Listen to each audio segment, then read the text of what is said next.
history of agriculture in the state of Ohio. Very early on, I mean, right off the bat, it was a very export-oriented agriculture. I mean, if you want to talk about whether local food systems are a bit regressive, are we going back to victory gardens, isn't that kind of going back to the past? Well, by 1813, there were something like 1,000 distilleries in the state, turning Scioto River Valley corn into whiskey. And then around each of those distilleries was a hog operation, feeding on the distillers' grains, and then turning that into salt pork. And all of it was put in barrels, shipped down the Mississippi River to New Orleans, and went out into international commerce. So right off the bat, Ohio agriculture was about ethanol and large animal facilities for global markets. So if we want to talk about something that's really going way back to pioneer days, that would be it.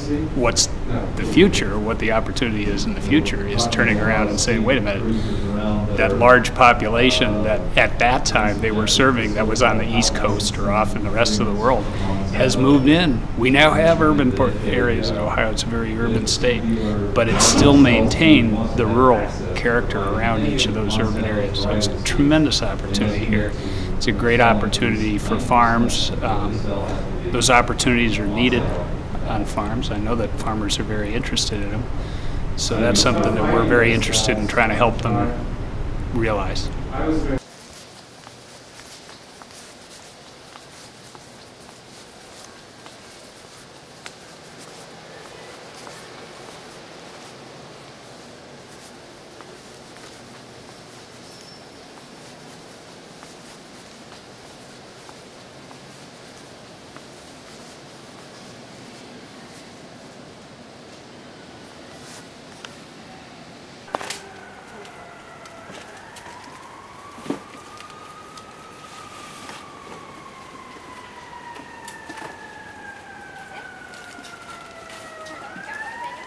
So I came to the Food Congress to shoot video today, Saturday, the second half of it.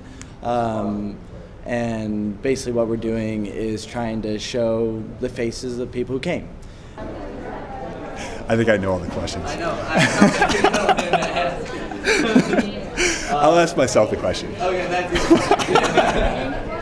it. So why did you come to the 2008 Northeast Ohio Food Congress, you ask? I came to the 2008 Northeast Ohio Food Congress. A variety of things, really. To meet a variety of people who are working in a whole number of different areas that all relate back to the central thing of food, and all really are related to sustainability, but involve so many different disciplines and areas of work. Trying to better understand the relationship between the farmers and the consumers, but in between you have the distributors, and kind of on top of all that you have the public policy. So trying to meet people in all these different groups and figure out how I want to be able to advance my career, in which direction I would like to go with it, and where I can make the biggest contribution.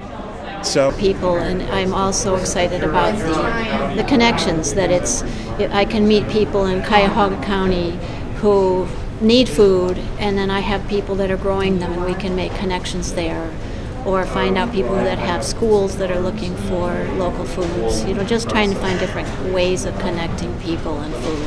I think that's what this Congress is about, is kind of doing that loop, you know, and seeing what rural, urban, and all of us in between have in common. Was really focused on all the rich work that's taking place at a very grassroots level across Northeast Ohio, and I think. But also, I live in Kent, and I have some, you know, I'm a mother now of 2 young kids, and I want to find out what's going on in Kent and Akron community with local foods, and hopefully connect with some folks from the Kent area to try to get a group going down there that can come together with a common interest and maybe do a little advocacy or projects related to local foods. And that's it means this picture right here. It means connecting. For me, it means a buddy that I can rely on for advice and support and truth. And it means a new buddy that I can rely on for support and truth and justice. It means this right here. To me, it means the future. Old buddy, new buddy. Old friend, new possibility. Now that they know each other, what's going to happen?